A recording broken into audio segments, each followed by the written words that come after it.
For 3 long, grueling years, in a high-stress, absolutely boiling hot kitchen, literally nobody knew this young man's last name. To the cooks who barked orders at him and the customers who totally ignored him, he was just a nameless face. He was just the dishwasher.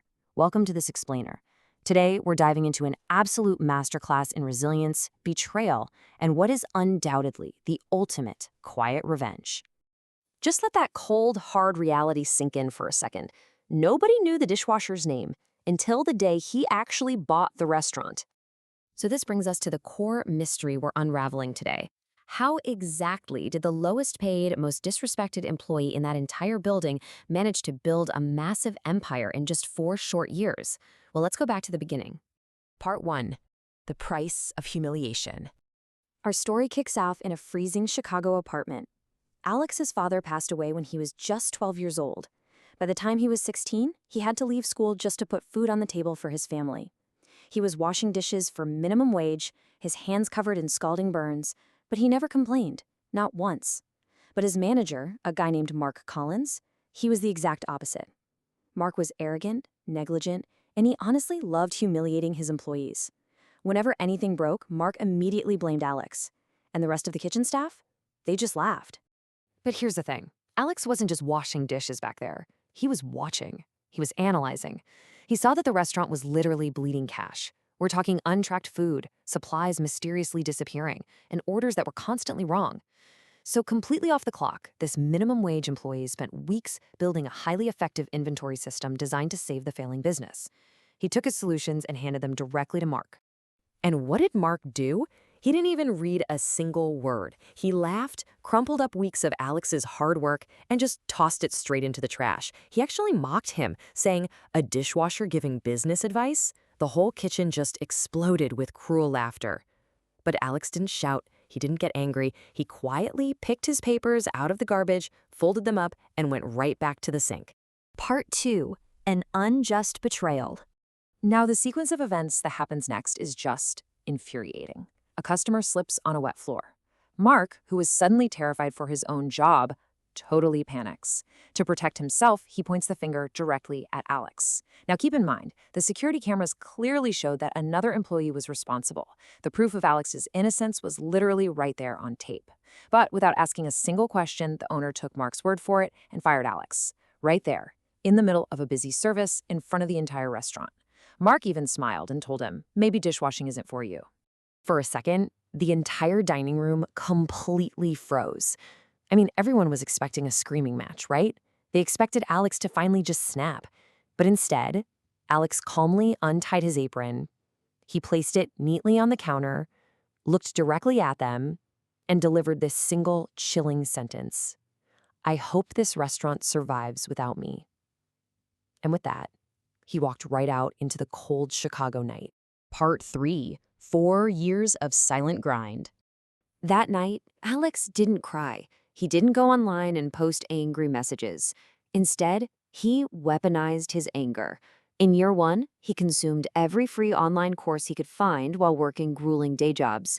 Year 2, he launched a tiny food delivery company. By year 3, he was reinvesting every single dollar, and it evolved into a full-blown catering business. By year 4, well, people definitely stopped laughing. Alex was now the head of the Turner Hospitality Group, which was a massive, fast-growing empire. You have to ask yourself, how did he actually fuel this massive growth? He studied marketing, finance, business strategy. Think about that for a second. After a brutal day of physical labor, could you force yourself to sit at a cramped desk and master corporate finance every single night for 4 years? He didn't have some wealthy investor backing him up. He just had pure, unyielding discipline. Part 4. The dishwasher returns. So while Alex was out there building an empire, his old restaurant was basically rotting from the inside out.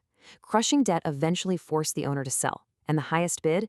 It came from an unknown entity called Turner Hospitality Group. On a really tense Monday morning, the failing staff all gathered together. Mark was standing there, super confident, ready to kiss up to whatever clueless investor just bought the place. The doors open, and a young man in a perfectly tailored suit walks in. It was Alex. Mark's arrogant smile vanished in an instant. His hands literally started shaking. But Alex didn't gloat. He walked calmly to the front of the room, looked at the terrified staff, smiled warmly, and simply said, "I've missed this place." He let the dead silence hang in the air for a moment before delivering this incredibly powerful statement. "I'm not here because I hate anyone. I'm here because I know what this place could have been." Alex took command of the room immediately. He announced that from that exact moment forward, every single employee was going to be evaluated on 3 strict metrics: honesty, performance, and respect. There would be absolutely no more relying on friendships, no more hiding behind fancy titles, and definitely no more excuses. And you know what? Under these new metrics, it only took a few weeks for the dark reality of that restaurant to finally surface. Alex's new investigative systems uncovered overwhelming evidence. Mark hadn't just been a terrible manager. He was deeply corrupt. He'd been stealing expensive inventory, faking financial reports to cover his tracks, and consistently taking credit for the hard work of his kitchen staff. So Alex called Mark into the main office. Mark walks in sweating bullets. He's fully expecting some kind of petty, screaming revenge, but Alex just calmly places a thick folder of evidence right on the desk and says 2 words: "You're fired." Mark is just in a state of desperate, pathetic shock. He looks at Alex and stammers out this line: "After everything I did to you?" But Alex cuts him off immediately. His tone is cold, justified, and absolute. "No," Alex says. "I'm firing you because you failed the people who trusted you." It was just this perfect, righteous execution of justice. Mark had absolutely no defense. He quietly packed up his desk and walked out the exact same back door that Alex had walked out of 4 years prior. Part 5. True Meaning of Revenge. With that toxic element finally removed, Alex focused entirely on healing the business. First thing he did, he implemented fair pay for all the hardworking employees, and morale just absolutely skyrocketed. Second, with a passionate staff and a clean operation, the customers flooded right back in. Within months, the restaurant transformed into one of the highest-rated dining destinations in all of Chicago. It just goes to show, true leadership healed exactly what arrogance had broken. There's this really beautiful anecdote that I think perfectly captures the new culture there. One busy evening, a young, nervous dishwasher approached Alex with an idea to improve the kitchen workflow. Instead of laughing at him, Alex stopped exactly what he was doing, smiled, and said, "Let's hear it." The young kid was shocked. "You actually want to listen?" he asked. Alex nodded warmly and said, "I know exactly what it feels like when nobody does." Years later, a journalist actually sat down with Alex and asked him, "What was your greatest revenge?" Alex just smiled, and he left us with this incredible thought: "I never came back to make them feel small. I came back to prove they were wrong about me." You see, the strongest revenge isn't about making your enemies fail.